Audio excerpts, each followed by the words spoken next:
안녕하십니까, 여의도 24시입니다. 여러분들, 이번 시간에는 한국갤럽의 여론조사 결과를 놓고 여러분들하고 얘기를 해보겠습니다. 이 한국갤럽은 자체적으로 정례조사를 계속 실시하고 있습니다. 정례조사 실시하는 여론조사 업체 몇 되지 않습니다. 그래서 제가 여러분들하고 얘기를 할 때 즐겨서 인용하는 이 여론조사 결과가 바로 한국갤럽의 정례조사 결과인데, 여러분들 아마 기사로 보셨을 겁니다. 그리고 또 아마 정말 글쎄 이제 여러분들이 그런 어떤 심리적인 충격은 받지 않으셨을 거라고 생각을 하는데, 이 윤석열 대통령의 국정운영 지지율이 20%대가 무너졌습니다. 19%가 됐습니다. 10%대로 주저앉았습니다. 물론 말에 과장이 좀 있다고 저도 생각을 합니다. 얘기를 하면서도. 왜냐? 지난주 10월 4주차 한국갤럽 정례조사 결과 윤석열 대통령 국정운영 지지율은 20%였습니다. 20%를 턱걸이하고 있었습니다. 물론 그 전에도 이와 같은 현상은 계속되어 왔습니다. 뭐냐? 보시면은 이 8월 5주차 23%, 9월 1주차 23%, 9월 2주차 20%, 그리고 23, 22, 20 이런 식으로 20% 초반을 기록하다가 지난주에는 20%에 딱 다시 걸려 있었다 그 말입니다. 턱걸이도 이제 거의 힘이 빠져가지고 이 정도 되는 턱걸이 있지 않습니까? 그 정도였는데 이제 19% 떨어졌습니다. 물론 20%에서 19% 떨어졌기 때문에 1%포인트 빠진 거 가지고 무슨 그렇게 호들갑이냐라고 생각하시는 분도 혹시 계시겠지만, 여러분들 1%포인트 빠진 게 중요한 게 아닙니다. 20%대가 무너졌다는 게 중요한 거고, 19%대가 지금 이 10%대로 진입했다는 게 중요한 겁니다. 20%대 그동안에 윤석열 대통령이 이렇게 머물러 있었던 이유가 뭐겠습니까? 그동안에 정말 짧게 잡아서 4.10 총선 대참패 이후에 윤석열 대통령이 솔직히 호평을 받을 만한 거 뭐가 있었습니까? 그게 없었는데도 지지율이 25%에서 29%까지 올랐다가 28, 그 다음에 다시 내려가긴 했지만 20% 초반을 유지하고 있었던 건 뭡니까?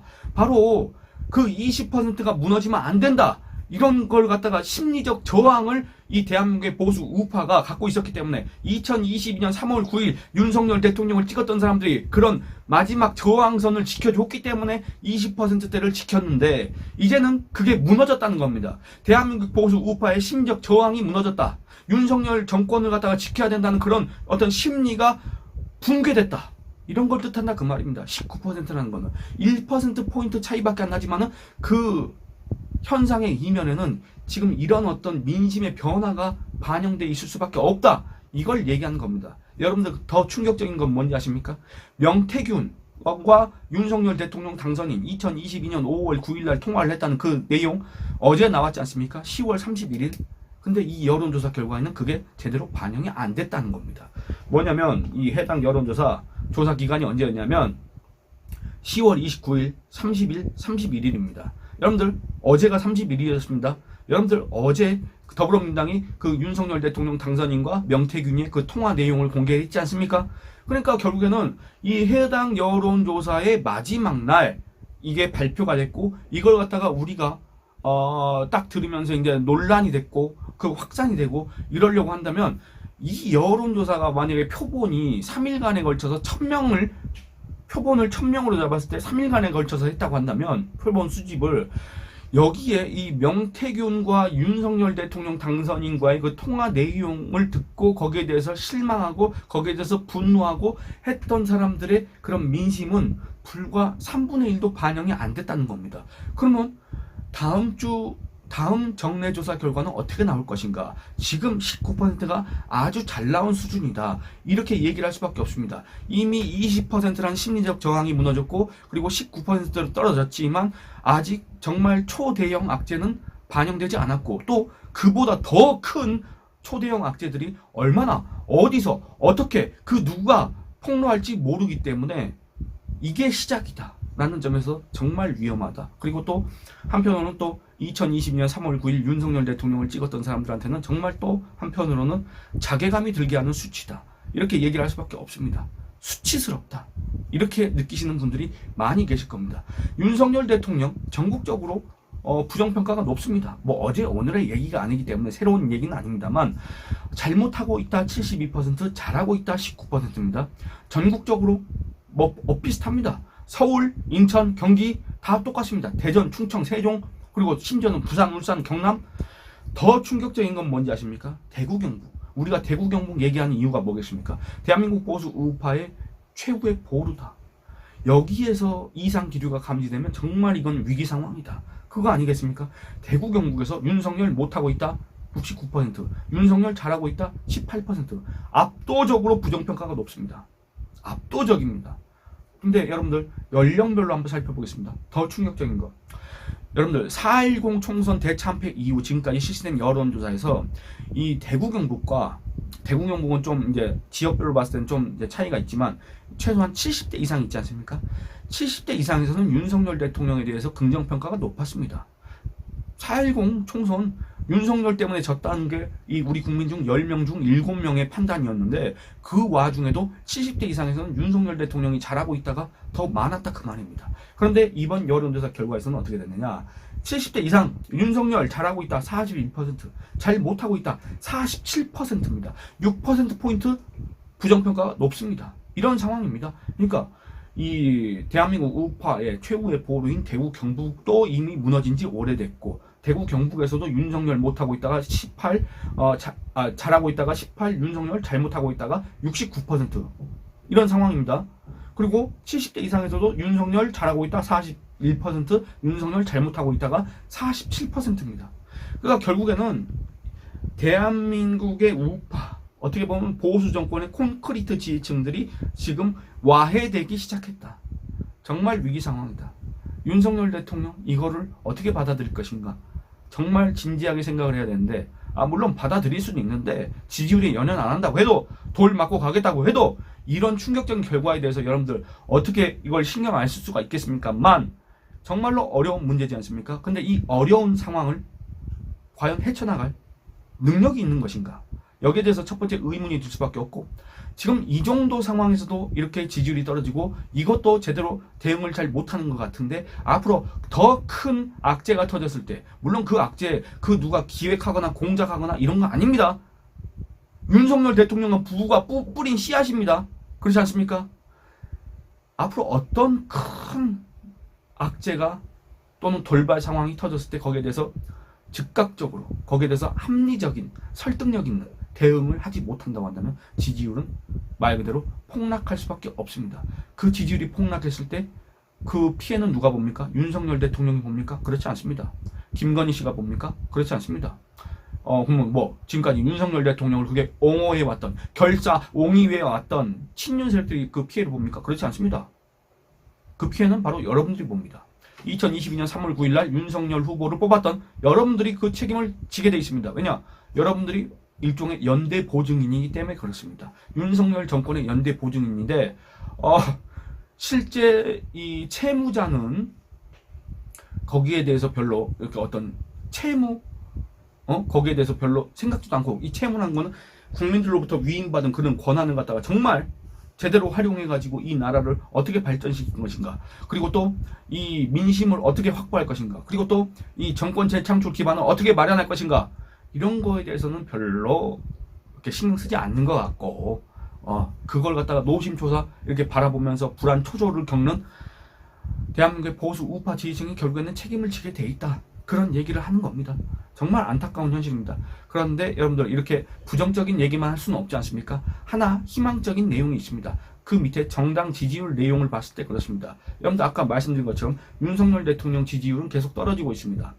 20%대로 떨어진 거는 오래됐습니다. 총선 이후에 계속 그렇게 떨어졌으니까 오래됐는데 윤석열 대통령과 국내임 지지율은 연동된 상태였습니다. 물론 그 낙폭은 좀 달랐습니다만 그래도 윤석열 대통령으로 인해서 또는 용산발 악재로 인해서 국내임 지지율이 떨어져 왔던 게 사실이지 않습니까? 그런데 최근 들어서 소위 말하는 이제 디커플링, 이 윤석열 대통령과 국내임의 지지율이 분리되기 시작했다. 그런 신호가, 그런 조짐이 계속 보이고 있다. 그때가 언제냐? 이렇습니다. 여러분들 10월 3주차 한국갤럽 정례조사 결과를 보면은 국내임 지지율이 28%였습니다. 정말 안타까운 게 뭐냐? 이 한동훈 대표가 당 대표로 선출됐을 때 그리고 취임한 직후에 이 국내임 지지율이 35%였습니다. 그런데 28%까지 떨어졌습니다. 7%포인트 떨어졌습니다. 그 와중에 이재명 당하고 조국 당 지지율이 얼마였냐면 그때 당시에 둘이 합쳐서 37%인데 10월 3주차 때는 얼마였냐면 36%. 그러니까 1%포인트 빠질 때 국민의힘은 7%포인트 빠졌습니다. 그러니까 대체 그 사이에 이재명 당하고 조국 당은 뭘 그렇게 잘해서 지지율이 1%포인트밖에 안 빠지고 국내힘은 대체 뭘 못해서 7%포인트나 빠졌느냐. 그걸 감안했을 때 여러분들 국내힘이 뭘 못했습니까? 윤석열 대통령 용산에 대해서 제대로 쓴소리를 못했다. 김건희 문제를 직격하지 못했다. 그게 바로 지적되는 거 아니겠습니까? 그래서 그때 당시에 한국갤럽 그 기간에 진행된 한국갤럽 정례조사 결과를 보면 대구 경북 지지율이 많이 빠지고 그 다음에 보수 지지율이 많이 빠지고 국내힘 지지층 지지율이 많이 빠졌다 그 말입니다. 기존에 대비해서. 그럼 왜 그랬느냐? 그거를 갖다가 용산을 옹호하는 친윤 세력들은 이렇게 얘기를 합니다. 한동훈이 윤석열을 배신하고 자꾸 이 내분을 조장하기 때문에 그 한동훈에 대한 그런 실망감 때문에 기존의 보수 지지층이 빠져나가서 당 지지율이 깔아앉은 것이다 라고 얘기를 하고 있습니다. 근데 그거 말이 안 됩니다. 왜 말이 안 됩니까? 짧게 보면은 길게 보면은 추석 연휴 전부터 한동훈 대표가 직접적으로 이 김건희 씨 문제에 대해서 얘기를 하기 시작했고, 그 다음에 짧게 보면은 이 10월 3주차 때부터 10월 3주차가 언제냐면 여러분들 11.6 재보선 그걸 앞두고 나서 계속 이 김건희 씨 문제, 김건희 활동 중단, 김건희 인적 쇄신 뭐 이런 걸 계속 직접적으로 얘기를 했지 않습니까? 그겁니다. 그때 국내 지지율이 28%였다가 그 다음 주에 30%, 그리고 그 다음 주 이번 10월 5주차 조사 결과에서는 32%, 4%포인트나 상승했다 그 말입니다. 지금까지 한동훈 대표 취임 이후에 7%포인트 빠졌는데 갑자기 이 2주 사이에 4%포인트나 상승했다 그 말입니다. 근데 그 와중에 윤석열 대통령 지지율은 3%포인트나 빠졌는데 왜 국내힘 지지율은 4%포인트나 올랐을까? 여러분들 이게 한동훈이 윤석열을 배신해서 한동훈이 내부 총질을 해서 한동훈이 계속 홍준표 말에 따르면 관종 정치를 해서 보여주기 쇼를 해서 아니지 않습니까? 바로 그동안의 고양이 목에 방울 날기로 여겨졌던 이 김건희 문제에 대해서 한동훈 대표가 직접적으로 얘기를 하기 시작했고, 정말 이 용산 또는 윤석열 대통령의 경로 또는 그 거부 이런 거에도 아랑곳하지 않고 정말 민심을 계속 전달하면서 민심을 대변하면서 이 김건희 문제에 대한 문제점 이런 것들을 갖다가 계속 강조를 해왔지 않습니까? 그리고 그걸 갖다가 개선해야 된다는 거를 그런 의지를 밝혔고, 그 다음에 심지어는 여러분들 한동훈 대표 당대표 100일 취임 100일 기자회견에서 뭐라 했습니까?